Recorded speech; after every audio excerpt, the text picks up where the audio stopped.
A lição de hoje, irmãos, uma lição de humildade. Textual nós já até lemos, ainda não lemos, né, na verdade. Textual diz o seguinte: porque eu vos dei o exemplo, para que como eu vos fiz, façais vós também. Verdade prática: a submissão e o serviço são características de maturidade e grandeza no percurso do crescimento espiritual. A introdução da lição, eu vou misturar aqui a introdução e o comentário do texto, para a gente ganhar no tempo. Nessa lição iremos analisar a narrativa do capítulo 13 de João. Este episódio bíblico retrata o ato de Jesus conhecido como lava-pés, onde ele ensina através do seu exemplo a relevância da humildade para aqueles que o seguem. Irmãos, há muitas passagens na Bíblia que hoje elas encontram uma certa dificuldade em nosso meio. Essa é uma das passagens, porque ela fala de algo que para nós é muito difícil. Para nós é muito difícil. A humildade é algo muito complicado para o ser humano. Nós vamos falando ao longo da lição. Jesus ele deixa um exemplo para nós. E nesse discurso, Jesus ele está consciente de algumas coisas. A primeira coisa que ele está consciente, lá do verso 1 ao verso 5, que a hora dele havia chegado. Em muitos momentos Jesus disse: a minha hora ainda não chegou, a minha hora ainda não chegou. E nesse capítulo, que essa refeição não é a Páscoa, essa refeição é chamada de pães ázimos, era uma preparação para a Páscoa. Então ele entra no cenáculo junto com os seus discípulos e ele dá uma lição do que significa humildade usando o rito. O importante não é o rito. Ele não queria que os discípulos olhassem para o rito, mas o que significava o rito eles não conseguiram perceber. Então ele sabia que a hora dele não havia chegado. Outra coisa que ele também sabia é que no meio deles havia um traidor. E ele não ficou sabendo naquela noite, ele sempre soube que tinha o Judas no meio. Ele sempre soube que tinha o Judas no meio. Só que a atitude dele em relação ao Judas foi totalmente diferente. Ele podia ter dispensado o Judas logo no início, quando ele soube: esse é um traidor. Mas o que Jesus fez? Ele continuou com Judas ali. O Judas andando, comendo, comungando, falando, mas sendo um traidor. Ele não espantou, ele não jogou fora, porque Jesus disse que aqueles que vêm a ele, o que ele faz? De maneira nenhuma ele lança fora. É a pessoa que se lança fora. Jesus não lança ninguém fora da sua presença, é a própria pessoa que se lança fora. Então Jesus ficou com Judas ali. O que Jesus sabia sobre ele? Então ele sabia que a hora dele havia chegado, e ele sabia que tinha um Judas ali no meio. Agora, o que Jesus, irmão, sabia sobre ele? O que ele sabia sobre a sua missão? Sobre aquilo a qual ele foi chamado para fazer? Ele sabia, versículo 3, ele sabia que Deus havia dado uma missão para ele. Ele sabia, ele tinha consciência que Deus havia dado uma missão para ele, e ele se determinou a cumprir aquela missão até o fim.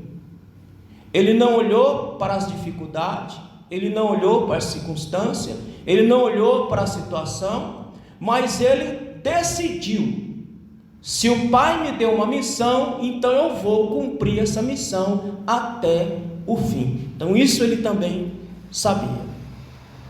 Agora, lá no ponto 1 da lição, uma história real sobre a humildade. Então nesta passagem do Evangelho segundo João, quando Jesus lavou os pés, ele utiliza o exemplo de um servo. Eu vou explicar isso aqui já aos irmãos. É uma lição sobre humildade dentro do reino de Deus. O capítulo menciona que esse episódio ocorreu pouco antes da Páscoa, ou seja, não era Páscoa propriamente dito, era uma preparação, era chamado pães asmo, para a festa da Páscoa propriamente dito. E aí então ele vai ensinar aos seus discípulos o que é de fato humildade, com exemplo do lava-pés. Agora, irmãos, preste atenção que diante daquilo que Jesus sabia sobre a sua hora, sobre o Judas, sobre a sua missão, qual foi a postura que Jesus assumiu diante de tudo isso? No versículo 1, diz que ele amou os seus discípulos até o fim. Ele não os abandonou, ele não os largou, ele não os deixou, ele foi até o fim amando os seus discípulos. Isso ensina aqui para nós, dentro da lição da humildade que tem aqui, que nós, se nós amamos a Jesus, se nós amamos a Deus de fato e de verdade, nós vamos até o fim. Nós vamos servindo a Ele até o fim. Não importa a situação, não importa a circunstância, nós vamos servindo Ele até o fim. Então, diante de tudo isso, a postura de Jesus foi: Ele amou os seus discípulos até o fim. Agora, irmãos, às vezes a gente pergunta o que é o Evangelho. Leia aí para mim o versículo 4 e o versículo 5, nós vamos entender o que é o Evangelho. Nesse texto aqui, Jesus está dizendo o que é o Evangelho. Alguém lê, versículo 4 e 5. Levantou-se da ceia, tirou as vestes, tomando uma toalha, cingiu-se. 4 e 5. Depois, começou a lavar os pés aos discípulos, enxugando-lhe com a toalha como estava cingido. Aqui, na revistinha, durante essa ocasião, Jesus rompeu o protocolo tradicional da ceia pascual, conferindo-lhe um significado único. Ao lavar os pés dos seus discípulos, ele ilustra a humildade como uma virtude essencial para os seguidores na expansão do reino pelo mundo. A essência do Evangelho está aqui no versículo 4 e versículo 5. O interessante, irmão, que todo judeu, eles já vinham, Jesus vinha de Betânia até Jerusalém. Então é claro que o pé deles estava imundo, sujo. Aí, irmão, o que acontece? Antigamente no Oriente, quando um cidadão ele entrava na casa de alguém, sempre tinha um servo para lavar o pé da pessoa, para não entrar com o pé sujo, para não entrar com o pé imundo. Ei, irmão Nerinho, o senhor veio, o senhor devia ter falado que eu lá buscava lá. Não abuse não, hein? Eu fui operado do olho, não fui da perna, não. Mas isso aí influi, viu? Senta aí. E fica com o olho fechado para não forçar. Então, meus irmãos, quando o servo, alguém chegava, tinha que ter um servo para lavar o pé das pessoas. Mas não era qualquer servo. Uma casa tinha vários servos. Quem é que lavava os pés das pessoas quando chegavam? Aquele, para os irmãos entenderem a linguagem bem simples, aquele servo bem perrapado, os servos dos servos. Os irmãos estão entendendo? Sabe aquele perrapado? Era aquele perrapado que tinha a obrigação de lavar o pé das pessoas quando chegava em casa. Agora, Jesus entra no cenáculo, veja que no versículo 4, versículo 5 é a essência do Evangelho. Jesus chega no cenáculo, veja que ninguém lavou, está todo mundo sentado com o pé sujo, com o pé imundo.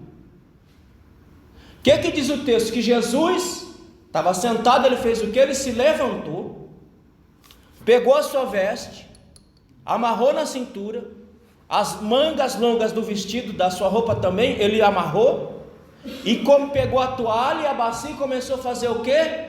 lavar o pé sujo dos seus discípulos. Presta atenção no detalhe que Jesus entra com seus discípulos na casa, eles se sentam e Jesus espera qual deles faria a vez do servo da casa. Ele esperou para ver qual dos discípulos iria ter a humildade de fazer a vez do servo da casa. Qual deles assumiria o papel do servo pé rapado? Como ele viu que nenhum deles iria fazer isso, então o que Jesus fez? Ele levanta, pega as suas vestes, amarra, pega a toalha, pega a bacia e começa a lavar o pé sujo dos seus discípulos. Irmão, vamos ler um texto lá em Lucas, capítulo de número 22, versículo 24 e 30. Vamos ver por que eles não tiveram essa iniciativa. Nenhum dos discípulos teve a iniciativa de pegar a toalha, pegar a bacia e lavar o pé dos seus irmãos ali. Por quê? Porque na mente deles tinha uma consciência de superioridade. Como é que eu sou um discípulo de Jesus? Vou me tornar apóstolo de Jesus? Eu vou sair dessa postura, dessa posição, para lavar pé sujo dos outros? Jamais, porque eu sou superior àquele servo pé rapado. Eu não posso fazer isso, eu não posso tomar essa atitude, porque eu sou melhor do que os demais. Como é que eu vou lavar pé sujo dos outros? Então essa consciência de ser superior impediu os discípulos de qualquer um deles levantar, pegar a bacia, pegar a toalha e começar a lavar o pé sujo do povo. Por que eles não fizeram isso? Olha aí o versículo 24. Veja por que eles não pegaram na bacia e na toalha para lavar o pé do seu irmão. O que diz aí, meus irmãos? Alguém leia. Suscitaram também entre si uma discussão sobre qual deles parecia ser o maior. Parou aí. Eles estavam brigando, literalmente aí no texto. Eles estavam brigando, eles estavam discutindo para saber quem era o maior entre eles.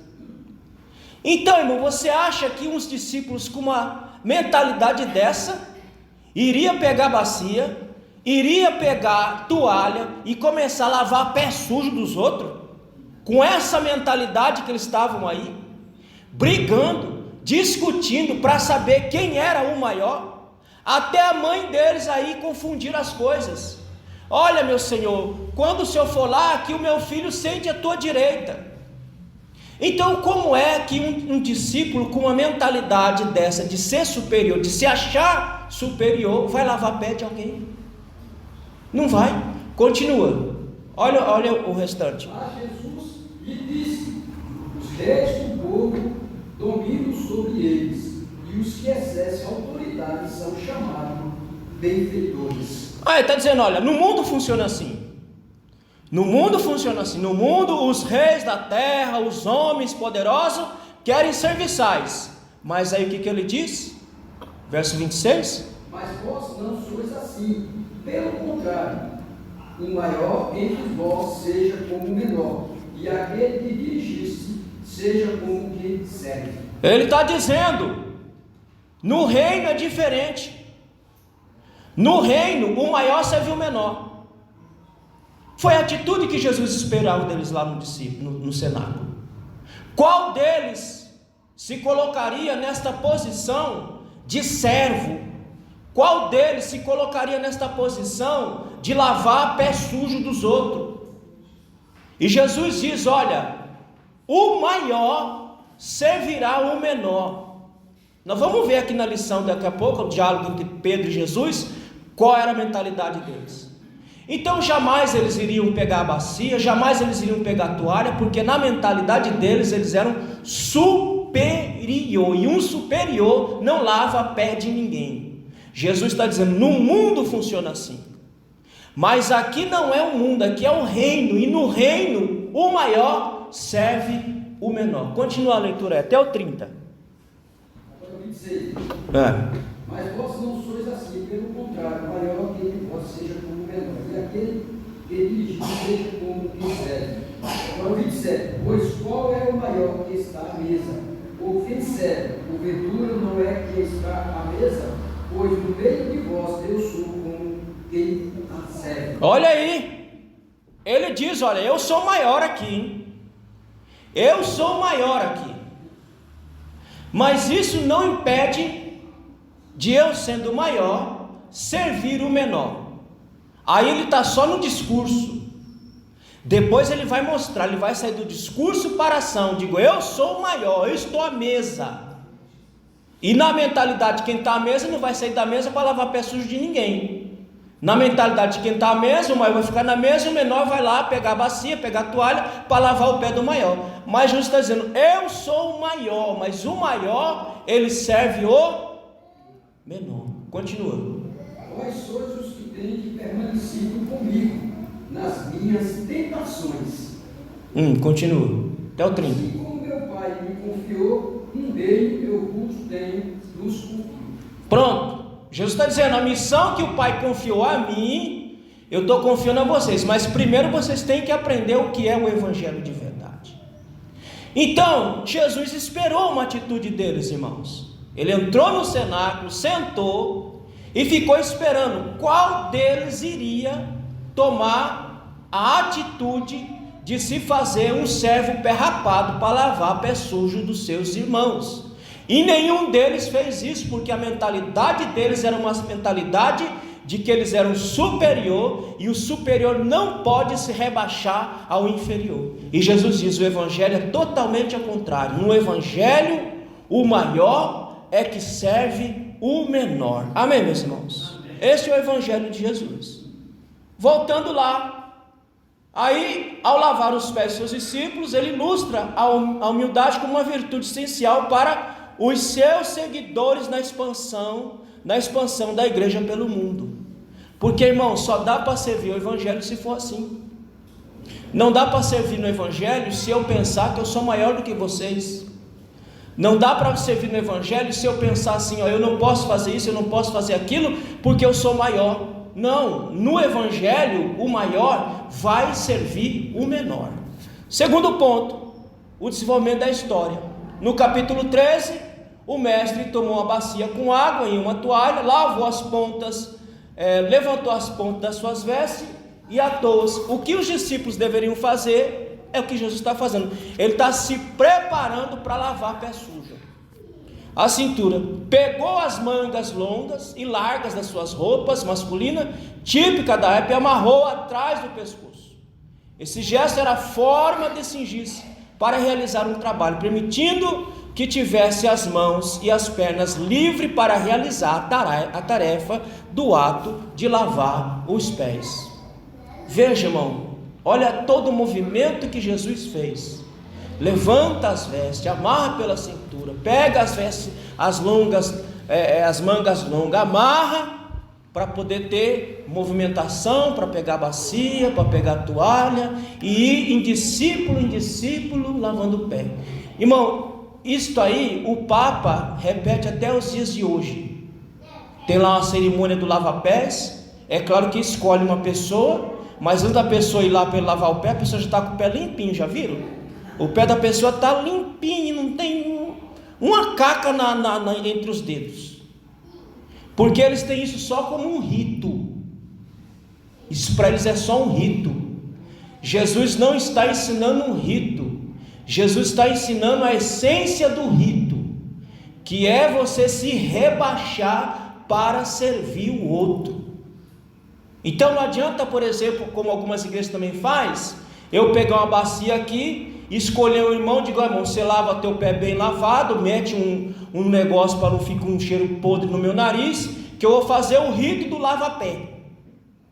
Mas é escolhido, irmão. Lá não tinha ninguém escolhido. Estava todo mundo com o pé preto, sujo, fedendo, imundo. E Jesus foi lá lavando, pegou as suas mãos e colocou naqueles pés fedidos, podre, imundo, e lavou para ensinar, não o rito, mas a essência do rito, que é eu saber que eu não sou maior do que ninguém e que eu fui chamado para servir e não ser servido. Amém, meus irmãos? Estou descendo um pouquinho mais na lição aqui, tá? Ao chegar à residência designada para ser, Jesus verificou que não havia nenhum servo disponível para lavar os pés dos convivas. E realmente não tinha ninguém, porque era uma sala que eles arrumaram, não era uma casa, então não tinha nenhum servo para lavar o pé de ninguém lá. Então o que Jesus faz? Porque antes de você se assentar à mesa, primeiramente lavava-se os pés para depois adentrar e poder sentar-se à mesa. Jesus entrou, veja bem, qual que era dos discípulos? Não, Senhor, espera aí que eu vou pegar ali a bacia, a toalha e vou lavar o pé de vocês para nós sentarmos à mesa. Jesus entrou, sentou, eles sentaram, e a bacia estava lá, a toalha estava lá, estava tudo pronto lá, só não tinha alguém para lavar o pé. Mas nenhum deles se tocou, nenhum deles desceu, como é que o povo fala? Do salto. Todo mundo continuou no salto, se sentaram e ninguém pegou na bacia e na toalha para lavar o pé de ninguém, porque eles se consideravam superiores e o superior não pode se rebaixar para lavar pé sujo de ninguém. E Jesus vai dizer: lá fora é assim, mas no reino é diferente. O maior serve o menor. Amém, meus irmãos? A mudança de paradigma, a mudança como anfitrião daquela ceia após o encerramento dessa reunião única e tradicional, surpreendendo os discípulos, porque eles ficaram surpresos mesmo, e era para ficar surpreso mesmo. Como é que pode um mestre, como é que pode o Messias, o enviado de Deus, o ungido de Deus, pegar bacia, toalha e lavar o meu pé sujo? Então por isso que o autor coloca aqui, surpreendendo o discípulo, nosso Senhor começou a ensinar através do lava-pés que o caminho do reino de Deus é trilhado com humildade. Essa foi a surpresa para eles. Como é que pode? Ele disse que é o Messias, ele disse que é o Filho de Deus, ele disse que é o próprio Deus, e agora está lavando o meu pé imundo, o meu pé sujo. Como é que pode isso? E aí Jesus começa a ensinar para eles essa grande lição da humildade. É uma lição que para nós é muito difícil, irmão, porque nós temos dentro de nós esse germezinho, essa coisa de achar que nós somos maior ou melhor do que o outro, e nós não somos. Nós não somos nem maior e nem melhor do que o outro. Nós somos iguais. Nós somos feitos do mesmo material, do mesmo barro, servimos o mesmo Deus. Portanto, no reino, se eu não conseguir entender que eu fui chamado para servir e não ser servido, eu não vou conseguir trabalhar no reino, irmão. Eu não vou conseguir trabalhar no reino. Eu não vou conseguir ser submisso. Eu não vou conseguir me submeter à liderança de ninguém. Eu não vou conseguir me submeter à ordem de ninguém, porque eu me acho superior ao outro.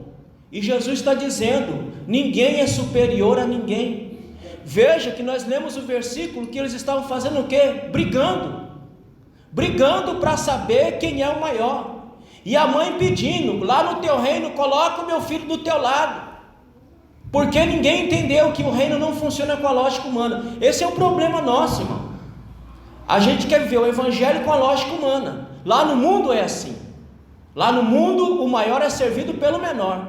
No mundo você não vai ver o maior servindo o menor. E quando ele fizer isso, irmão, não é porque lá dentro dele tem essa vontade, essa disposição de servir o outro. Quando o maior fizer uma situação dessa, uma coisa dessa, é porque ele está querendo aplausos e fama. Mas ele não está fazendo aquilo pela essência do evangelho, que é de ser um servo, que é de servir o outro, mas ele o faz em busca de aplauso, de reconhecimento e destaque. E Jesus está dizendo: no reino não funciona assim. No reino não dá para servir desta forma. No reino eu só consigo servir, fazer a obra de Deus, se eu entender que eu não sou maior do que ninguém, que eu fui chamado para servir e não ser servido. Amém, meus irmãos? O evangelho não é para dar destaque a ninguém, irmão.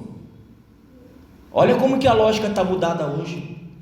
O evangelho não é para dar fama, não é para dar nome a ninguém, não é para dar riqueza a ninguém, não é para dar sucesso a ninguém. O evangelho não é isso. O evangelho é serviço.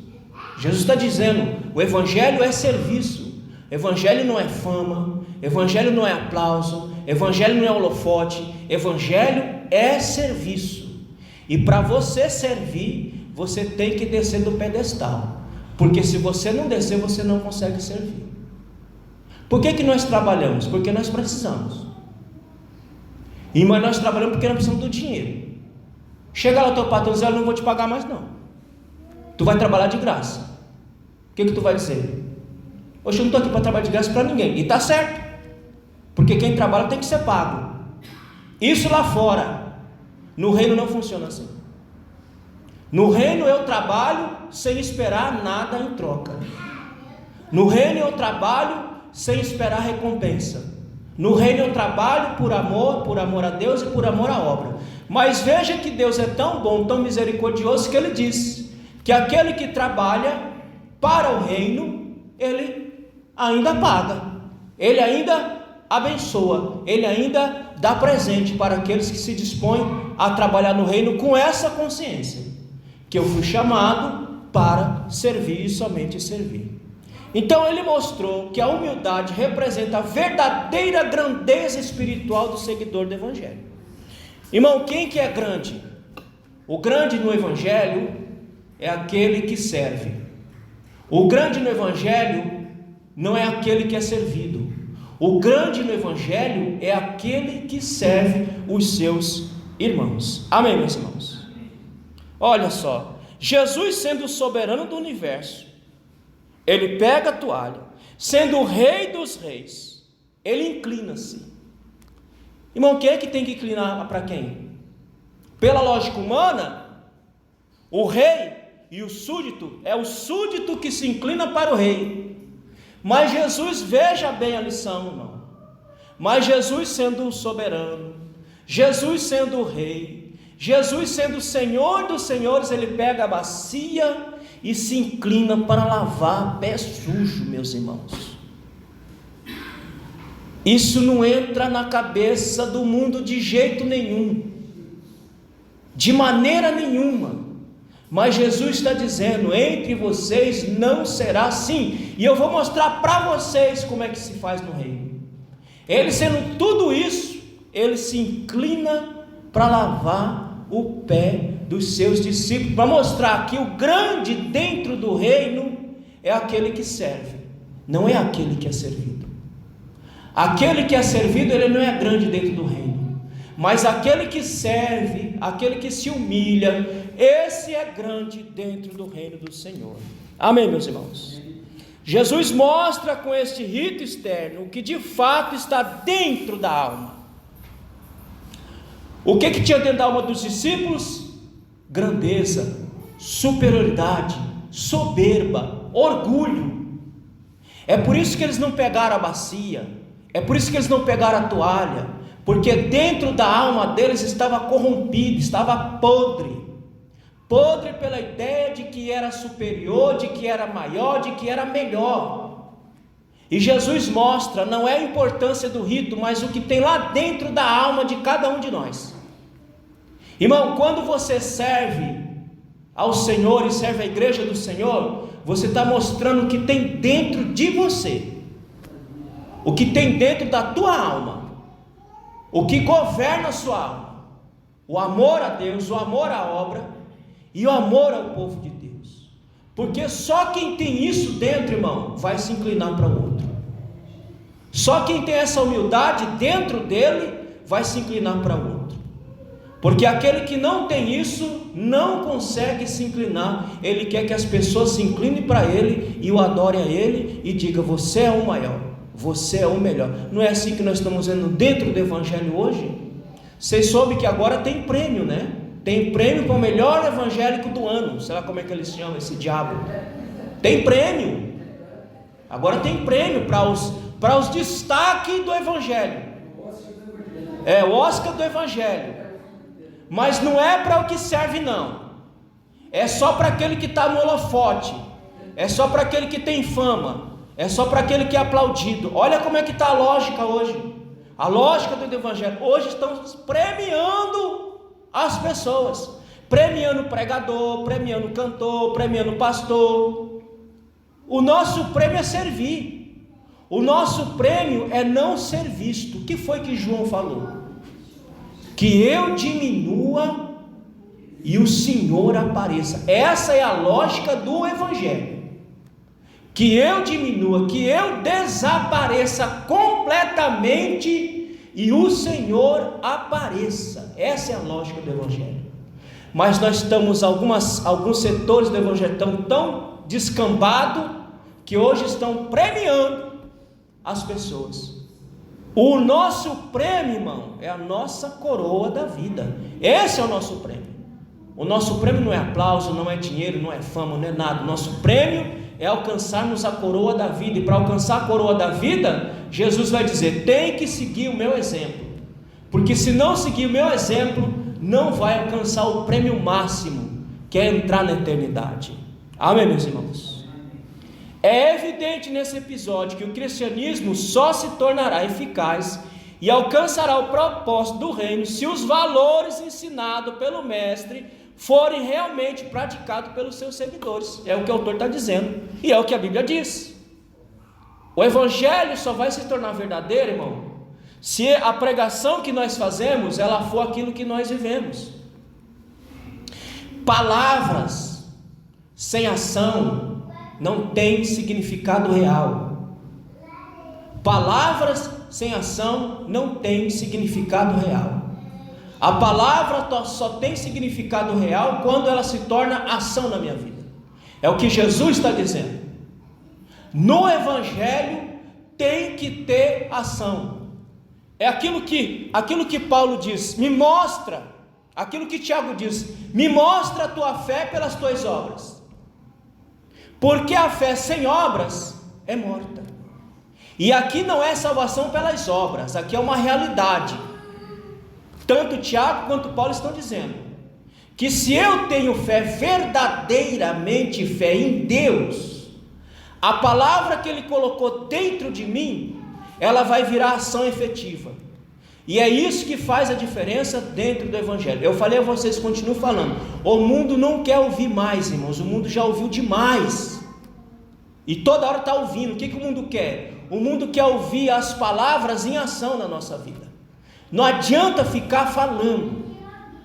Eu tenho que viver e mostrar que aquela palavra que eu falo é real, porque eu estou praticando ela. Então o mundo não quer mais ficar ouvindo. O mundo já ouviu demais, está saturado de ouvir o evangelho. O mundo quer ver a ação. O mundo quer ver o evangelho encarnado em nós. Aquilo que Jesus está dizendo, ensinando. O evangelho tem que estar encarnado em vocês. Para fazer isso, lavar pé sujo, eu só posso fazer se o evangelho estiver dentro de mim. Porque se o evangelho não estiver dentro de mim, você vai dizer: eu não fui chamado para fazer isso. Não é isso que a gente ouve? Eu não fui chamado para fazer isso. E você foi chamado para quê? Você foi chamado para servir. E para servir a qualquer um. Então a nossa lógica está errada. Eu não fui chamado para... Não, você foi chamado para isso sim. Você foi chamado para lavar pé sujo. Se não te falaram, estou te falando agora.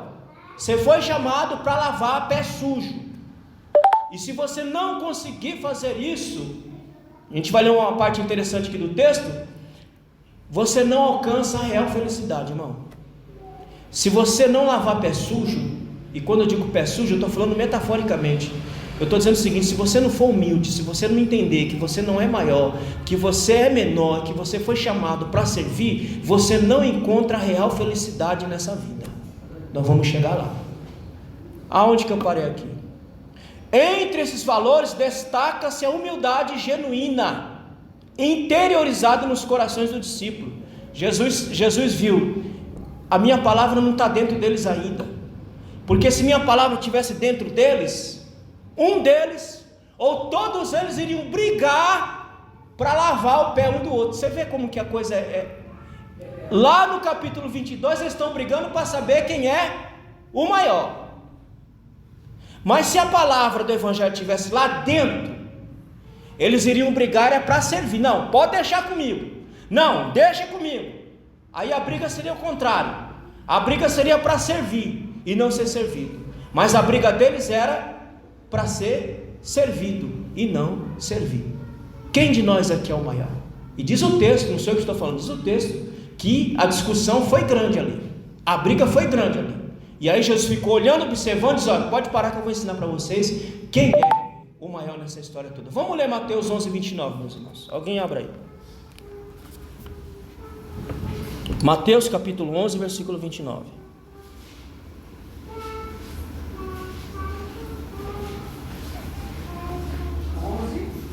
11, 29. Tomai sobre vós o meu jugo e aprendei de mim, porque sou manso e humilde de coração, e achareis descanso para a vossa alma. Olha, irmão, aprendei de mim. Aprenda de mim. Você quer ter a sua alma tranquila? Você quer ter descanso na sua alma? Aprenda de Jesus. Porque se era uma coisa que Jesus tinha na alma, era tranquilidade e descanso. Porque ele achava descanso em Deus. Por que muitas pessoas, irmãos, são perturbadinha da Silva, como diz o outro? Porque elas não conseguiram entender que o evangelho é serviço. Quem não consegue servir, não consegue achar descanso verdadeiro. Irmão, nós passamos tribulação, nós passamos dificuldade, nós passamos perrengue, nós passamos tudo nessa vida. Mas no final de tudo isso, a gente encontra descanso em Deus, porque sabemos que Deus é poderoso, que Deus é misericordioso. Nele nós descansamos, nele nós repousamos, porque quem serve acha descanso. E por que quem serve acha descanso, irmão? Porque Deus não pode usar uma alma perturbada. Dá para Deus usar uma alma perturbada?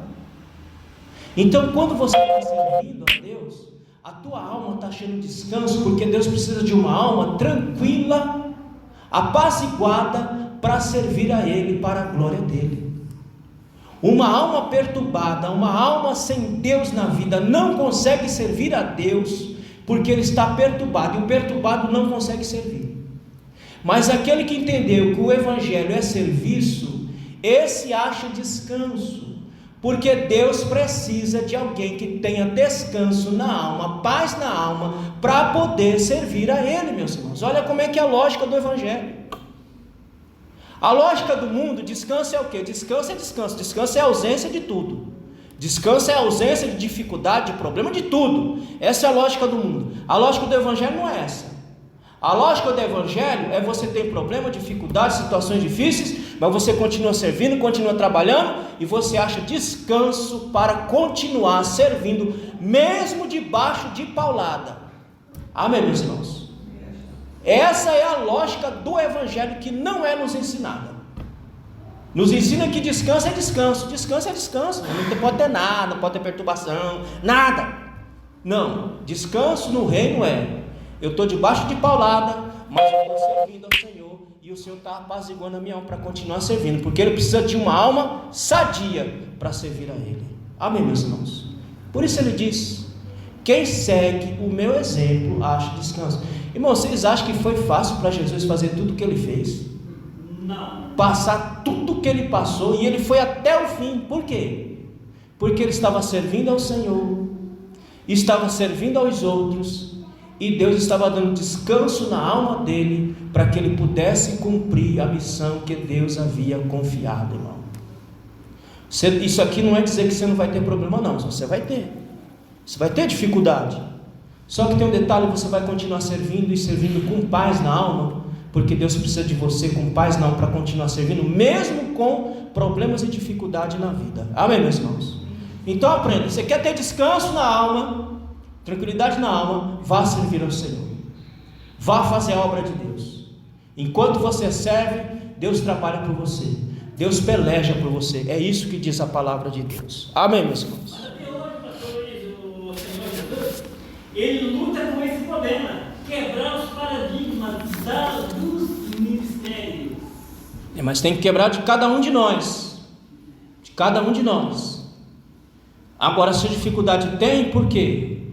Porque não está se ensinando o evangelho como tem que ser ensinado.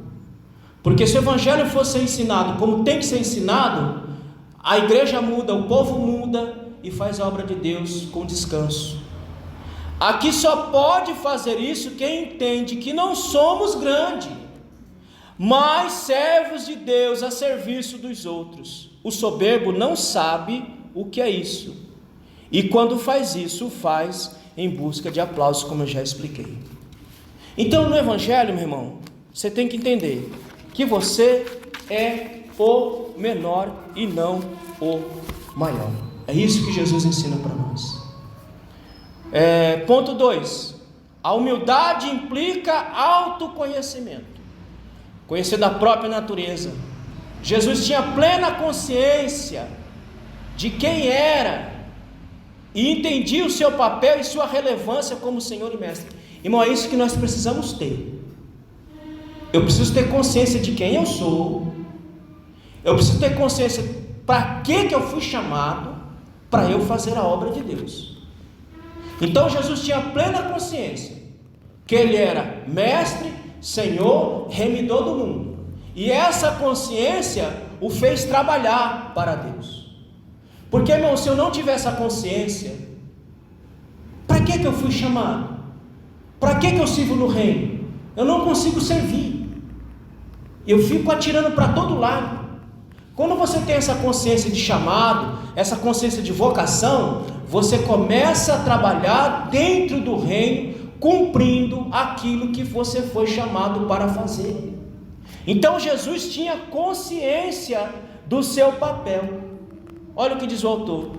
Jesus, sabendo que o Pai tinha colocado nas suas mãos todas as coisas, e que havia saído de Deus e que iria para Deus, então ele tinha essa consciência. Eu saí do Pai, eu vim com um propósito, eu vou cumprir esse propósito. É essa consciência que eu tenho que ter. Para que eu fui chamado? Para que Deus, aonde é que Deus quer me usar na obra? Quando essa consciência estiver em mim, eu vou servir a Deus e vou servir para a glória do Senhor. Ele deliberadamente trocou seu papel de Senhor pelo de um simples servo. Olha só, ele estava lá na glória, Senhor do universo. Ele não precisava mexer nada com isso aqui, mas ele decidiu, sendo o maior, se fazer menor para servir o menor. Ele não precisava fazer isso. Ele fez isso por cada um de nós, por graça e por misericórdia. Ele sai do seu lugar, ele sai da sua posição de Senhor do universo, vem para essa terra, se humilha a tal ponto, se faz menor, irmão, e a Bíblia diz que ele se faz servo pé rapado. Já leram isso na Bíblia? Não. Então vamos ler. Abra lá em Filipenses capítulo 2. Ele não veio como os servos que tem na casa antiga, tinha muitos servos, mas dentre aqueles servos tinha um servo pé rapado. Jesus vem como servo pé rapado. Olha, vê só como é que a gente entende esse negócio, irmão. Capítulo 2 e versículo, vamos ler a partir do versículo 5. E aí Paulo diz, de sorte que haja em vós o mesmo sentimento que houve também em Cristo, que sendo em forma de Deus, não teve por usurpação, ou seja, não ficou agarrado, ser igual a Deus, mas esvaziou-se a si mesmo, tomando forma de quê? E servo pé rapado, porque aquele que é grande, desce, se torna servo, para servir aos outros, como diz o texto, fazendo-se semelhante aos homens, achado na forma de homem, humilhou-se a si mesmo, sendo obediente até a morte e morte de cruz. Jesus se fez um servo pé rapado para servir os servos. E nós não queremos servir ninguém. E nós não queremos fazer as coisas. Nós logo falamos: não, eu não fui chamado para isto. Mas a lógica do Evangelho diz: você foi chamado para lavar pé sujo. Então lave pé sujo, porque é para isso que nós somos chamados, irmão. Nós não fomos chamados para servir. Nós somos chamados para ser servido. Nós somos chamados para servir, para lavar pé sujo, para lavar o pé mais podre que você achar. Eu estou falando de gente. Quando eu falo pé sujo é uma metáfora, que eu estou falando de gente. Nós somos chamados para servir gente. Aquela gente mais escrota. É esse ser humano que nós somos chamados para servir. É esse ser humano que nós somos chamados para socorrer. Porque a lógica do Evangelho é essa. A lógica do Evangelho não é o maior é maior. Não, a lógica do Evangelho, o maior é menor. Essa é a lógica do Evangelho. Essa é a verdadeira grandeza, irmão. O maior se fazendo menor. Eu, como pastor, eu não sou maior do que vocês. Ah, mas ô pastor, o senhor não pode varrer chão. Aonde está escrito isso? Ah, pastor, o senhor como maior, o senhor não pode estar fazendo essas coisas. Aonde está escrito isso? A Bíblia diz que eu fui chamado para lavar pé sujo.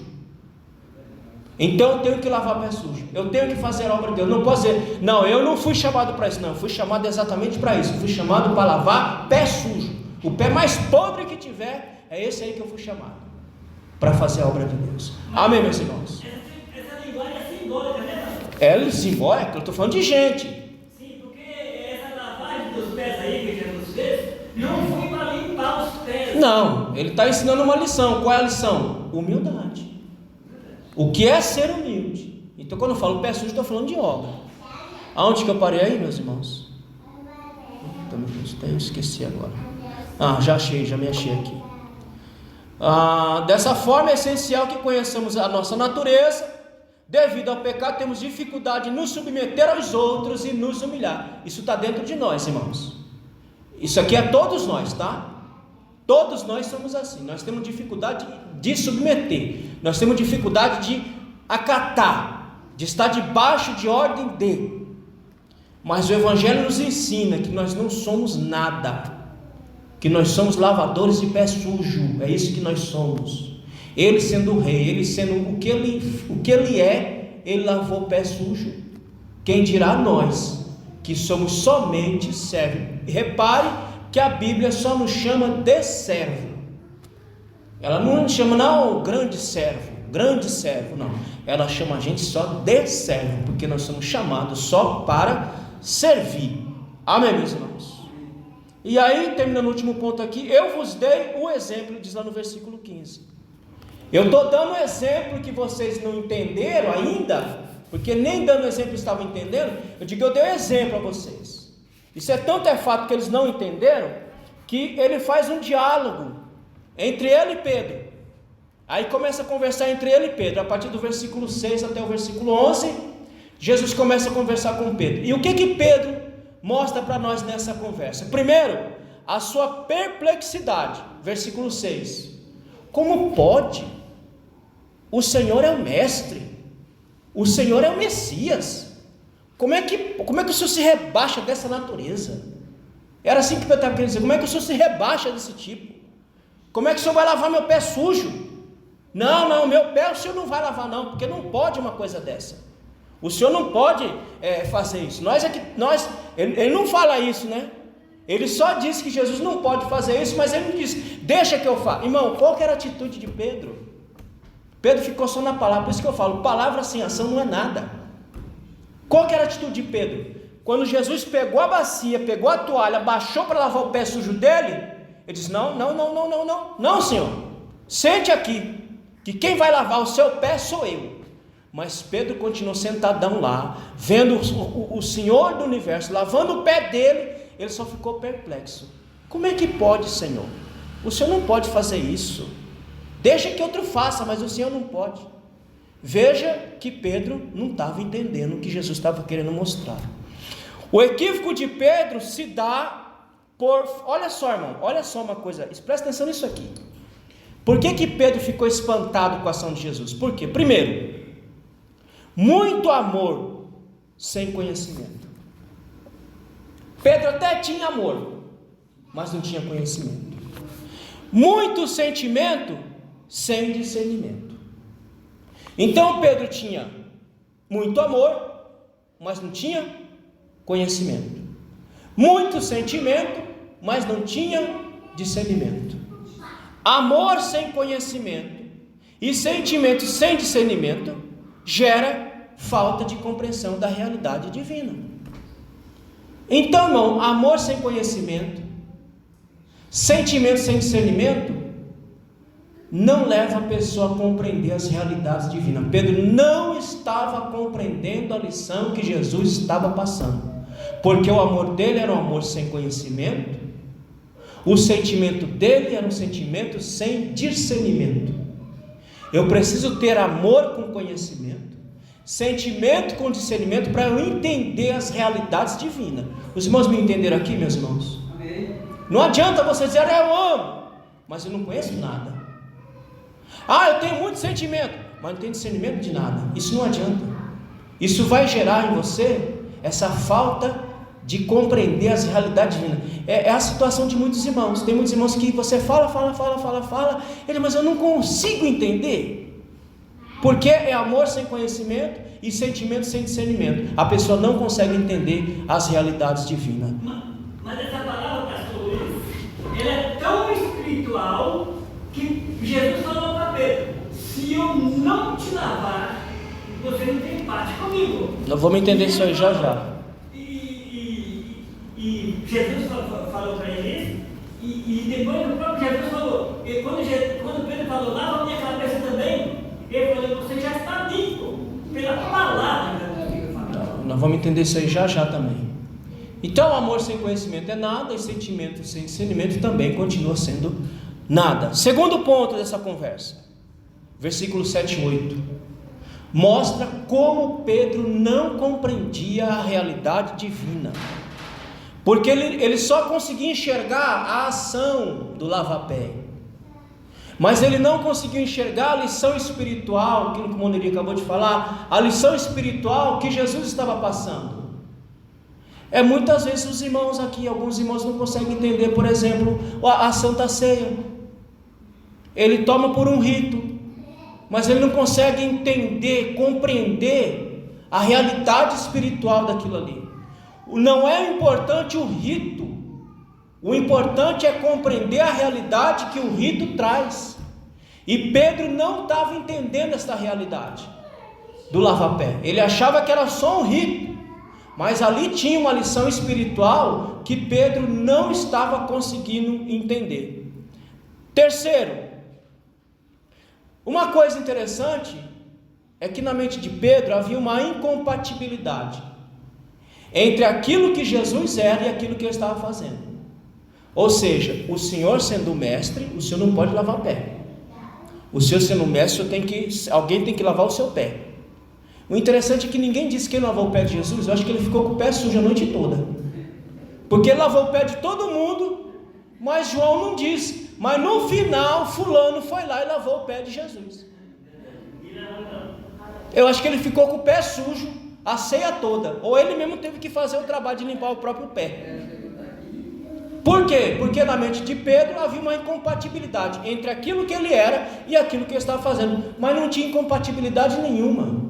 Jesus veio para, e o próprio Jesus fala isso: eu não vim para ser servido, eu vim para servir. Então aquilo que Jesus estava fazendo estava compatível com quem ele era. Ele veio como servo, e como servo ele agiu o tempo todo, mas na mente de Pedro havia uma incompatibilidade entre aquilo que ele era e aquilo que ele fazia. Essa é a nossa cabeça também. Terceiro, versículo 9 e 11, Pedro revela, e é a dificuldade de alguns de nós, aquilo que o Moneri falou. Aí ele aceitou: não, Jesus, não lava só meu pé, lava meu corpo todo. Mas Jesus vai dizer: vocês já foram lavados pela palavra, vocês já foram tocados pela palavra, vocês já foram tocados pela salvação. O que é o rito? O rito aponta para uma realidade espiritual, ou seja, a purificação diária, meus irmãos. porque todo dia nós pecamos, todo dia nós erramos, e todo dia nós temos que chegar diante do Senhor para pedir perdão de nossos pecados. Pedro não entendeu. Jesus está dizendo: eu já salvei você, Pedro, eu não preciso lavar você de novo, porque você já foi lavado pela palavra.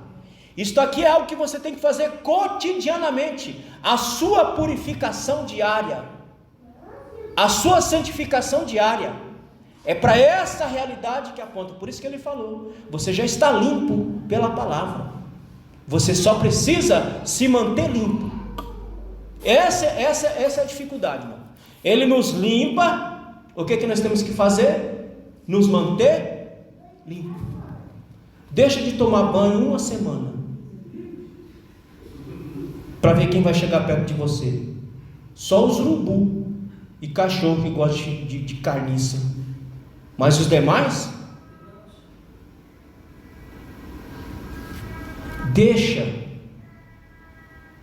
de purificar a tua vida todo dia e ver quem vai chegar perto de você. Deus é que não é, mas o diabo vai. É para essa realidade que aponta o rito, a purificação diária, a limpeza diária que nós temos que fazer, para que, como diz Paulo, nós exalemos o bom cheiro de Cristo, porque quem deixa de se purificar exala o cheiro do cão, o cheiro do diabo, e quem cheira mal só atrai o que não presta. Amém, meus irmãos? Então é para essa realidade que está apontando o rito, da purificação diária, da limpeza diária. Por isso Jesus diz, isso fala da purificação diária. Se você abrir lá em Êxodo capítulo 29, versículo 4, nós não vamos ler, mas Êxodo capítulo 29, versículo 4, na apresentação do sacerdote, diz que ele foi todo lavado, ele foi lavado o corpo inteiro. Mas lá em Êxodo capítulo 30, vai dizer que ele tinha que fazer a purificação diária antes de começar a oficiar. Ele já foi banhado pelo corpo inteiro, nós já fomos salvos, mas nós temos que fazer a nossa purificação diária todo santo dia. Amém, meus irmãos? É para isso que aponta esse rito. Onde que eu parei aqui? Então, exemplo deixado por Jesus. Pense no verbo divino, repleto de glória e poder, que abdica da sua majestade para vivenciar a experiência humana. Pensa nisso, irmão, pensa nisso. Quando você tiver dificuldade para servir, pensa nisso. Pensa em Jesus. Ele deixou toda a sua glória, toda a sua majestade, todo o seu esplendor, ele deixou e veio cá se revestir numa couraça humana para servir a cada um de nós. Você quer exemplo maior do que esse? Se você tiver dificuldade para servir, olha para ele, olha para ele. Digo, ele sendo o que ele é, ele fez tudo isso. Eu não sou nada, por que eu não vou fazer? Eu vou fazer também, eu vou seguir o exemplo do mestre. Olha só o que ele diz lá em João capítulo 5, versículo 30, estou na revistinha: não busco a minha vontade, mas a vontade do Pai que me enviou. É essa vontade que nós temos que buscar, meus irmãos. Nós temos que buscar a vontade do Pai, em fazer a vontade do Pai, não a nossa vontade. É aqui que nós nos quebramos, quando nós queremos fazer a nossa vontade. Nós não fomos chamados para fazer a nossa vontade, nós fomos chamados para fazer a vontade do Pai. Se o Cristo está dizendo que Ele foi chamado para fazer a vontade do Pai, quem dirá nós? Nós somos chamados para fazer a vontade do Pai. Nós não fomos chamados para fazer a nossa própria vontade, a não ser a vontade daquele que nos chamou. Assim sendo, enquanto verbo divino, ele tornou-se carne, uniu-se à nossa condição. Essa compreensão doutrinária sobre a encarnação de Cristo confere um significado ainda mais profundo ao episódio.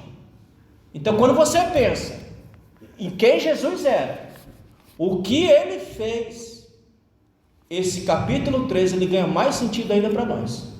Porque se ele, sendo o que ele é, o Rei, o Senhor, o ungido, o Todo-Poderoso, o dono do universo, ele veio aqui e lavou o pé sujo, então eu também vou lavar o pé sujo, porque eu fui chamado para fazer a vontade do Cristo.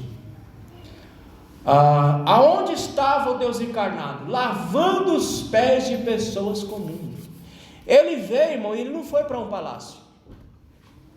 Ele poderia ter ido para um palácio, ficado lá num palacete, lá, e as pessoas servindo ele. O que ele fez? Ele foi se misturar no meio do povão, do povo comum, e foi servir a todos sem distinção. Do maior ao menor, ele estava servindo a todos, expulsando demônios, curando os enfermos, levando a palavra e trazendo salvação a todos os homens. À luz desse exemplo, não deveria ser tão difícil servir aos outros. Ele está dizendo que não deveria ser difícil para nós servir os outros. Olhando para Cristo, olhando para o exemplo de Cristo, servir o irmão, servir as pessoas, não deveria ser difícil para nós.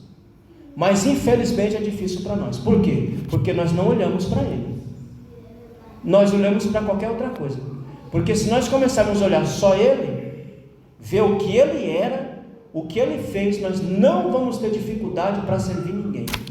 Nós não vamos ter dificuldade para andar na senda da humildade. Nós não vamos ter dificuldade.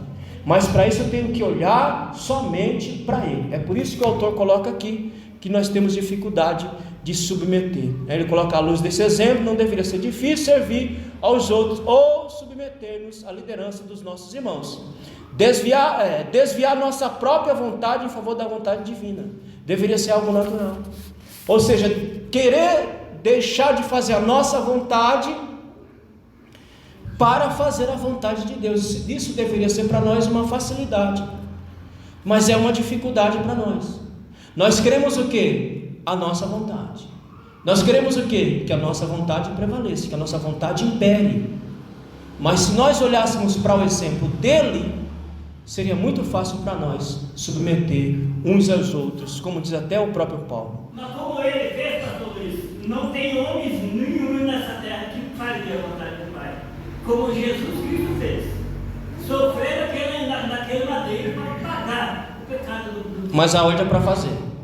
Pode até ser que não estejamos fazendo, mas a ordem é para fazer exatamente o que ele fez. Não foi isso que ele acabou de falar na lição aqui?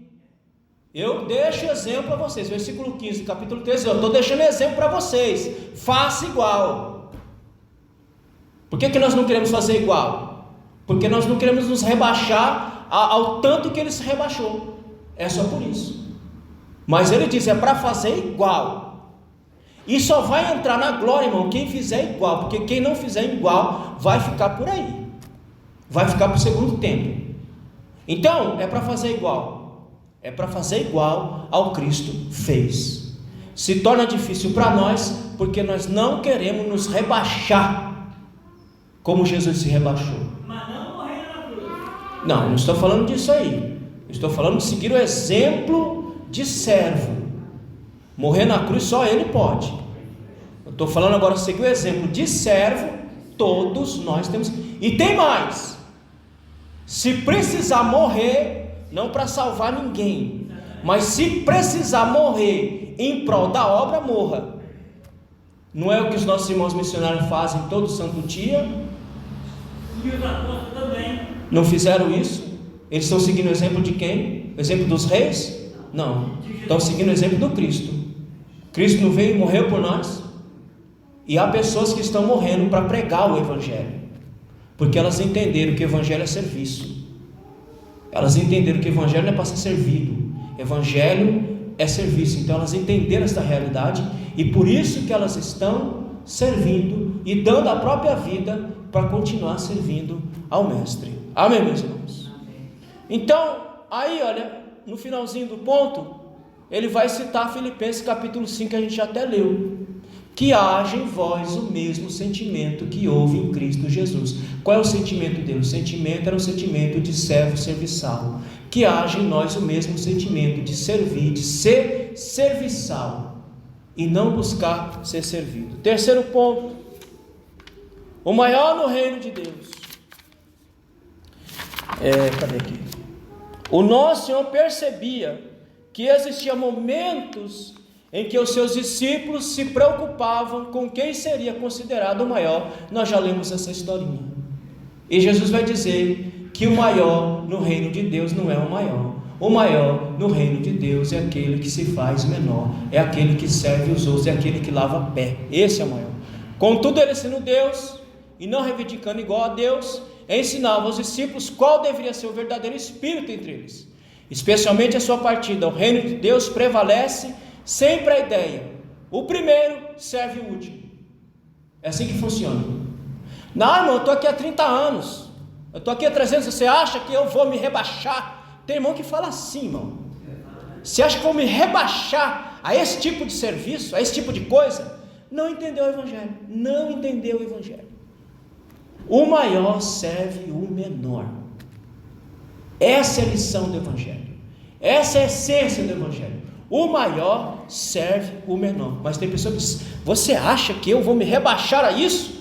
Eu sou fulano de tal dentro do reino, jamais que eu vou fazer isso. Não entendeu o reino, não entendeu o Evangelho. Nos grandes ministérios acontece isso, pastor. Infelizmente. E lá ele ensinava aos seus discípulos qual deveria, já li isso aqui. Primeiro serve, portanto, o reino de Deus deve haver humildade como verdadeira motivação para o serviço, nunca o egoísmo ou interesses pessoais. O Evangelho não deve ter egoísmo e interesse pessoal. O nosso interesse é só servir ao Senhor. Essa é a nossa motivação. O nosso interesse é servir o Senhor e fazer o seu nome grande, e fazer o seu nome ser glorificado.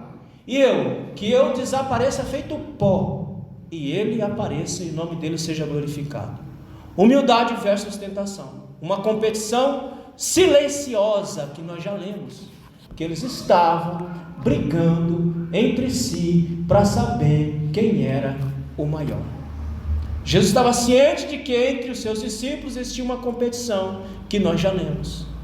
Já havia preocupações entre eles sobre quem ocuparia o lugar mais destacado no reino de Deus. Essa preocupação já era antiga entre eles. Você vê que eles estavam trabalhando para Jesus com interesse. Eu estou trabalhando, mas eu quero ser o maior lá também. Eu quero ser o segundo. O Senhor é o primeiro em comando, eu quero ser o segundo em comando. Já havia essa desgraça, irmão. Isso é uma desgraça. Isso é uma desgraça no meio da humanidade. Isso não é uma desgraça dentro da igreja. Isso é uma desgraça dentro da humanidade. Você querer ser maior do que o outro, porque no mundo eles matam, eles roubam, eles fazem miséria para ser maior do que o outro. Mas infelizmente no nosso meio é a mesma coisa. Isso é uma desgraça. Isso é uma desgraça no mundo e é uma desgraça dentro da igreja. Eu não sou maior do que ninguém, ninguém é maior do que ninguém. Todos nós somos servos chamados para servir a Ele, cada um com a sua chamada, mas todos para servir a Ele. E cada um é necessário dentro de uma igreja, irmão.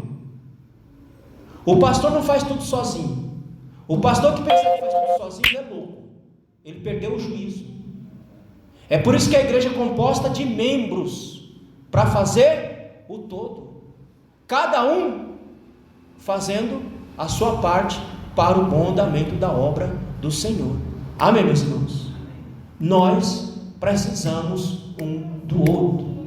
Há uma máxima filosófica que diz que nós nos completamos no outro, e é verdade. Porque eu não sei fazer tudo. Aquilo que eu não sei fazer, o outro sabe fazer. Aquilo que eu não tenho habilidade para fazer, o outro tem habilidade para fazer. E cada um tem que se contentar com isso e dizer que nós somos chamados exatamente para essa realidade. Amém, meus irmãos? Então, ostentação não cabe entre nós. O caminho da humildade de Jesus, através desse episódio do lava-pés, nosso Senhor revelou que o caminho dos seus discípulos não se alicerça no sucesso material, na notoriedade ou na ambição, mas sim na capacidade de servir o próximo. É assim que se mede, irmão, a grandeza de um servo. A grandeza de um servo não está nos aplausos, na fama, na notoriedade. A grandeza de um servo está no seu serviço para o reino. Você quer ver quem é grande no reino? Veja quem está trabalhando dentro do reino. Olha que tem muitas pessoas grandes. É por isso que não existe maior e menor. Porque quem entendeu o Evangelho e está servindo o reino, todo mundo é grande. Sendo todo mundo é grande, todo mundo é igual. Então, grande no reino, sucesso no reino, é quem está servindo ao próximo, servindo ao Senhor. Assim não haveria espaço para disputa, a fama seria deixada de lado e a ambição afastada. Se todos nós entendêssemos essa lição, de que ninguém é maior e de que nós somos chamados para servir, não haveria disputa, não haveria contenda entre nós, porque todos nós entenderíamos que fomos chamados, cada um, para fazer a obra do Senhor. Último ponto, convite à humildade. A vida e os ensinamentos do nosso Salvador constituem um convite para aprendermos com Ele sobre mansidão e humildade. Nesse sentido, somos convidados por Jesus a cultivar um coração humilde, desprovido das armadilhas da ambição, da ostentação e do egoísmo. Esse é o convite que Ele nos faz, para que tenhamos um coração humilde, para que sejamos desprovidos das armadilhas da ambição, da ostentação e do egoísmo. Somos chamados a partilhar os mesmos sentimentos que houve em Cristo Jesus. Amém, meus irmãos? Amém. Que o Senhor nos ajude a sermos esse servo humilde, esse servo que serve de fato e de verdade o Evangelho. Amém? E o caminho da verdadeira felicidade é o que ele vai dizer lá no versículo 15. Ele faz todo esse discurso, e aí no versículo 17 ele encerra. Vamos ler só esse verso para a gente encerrar. Capítulo 13, aí ele vai dizer quem realmente encontrou a real felicidade. Olha o que ele diz, ele faz todo esse discurso, e no versículo 17 ele diz assim, olha: se sabeis estas coisas, bem-aventurados sois se as fizerdes. Você quer ser feliz? Você quer ter paz? Faça exatamente como ele fez. Amém.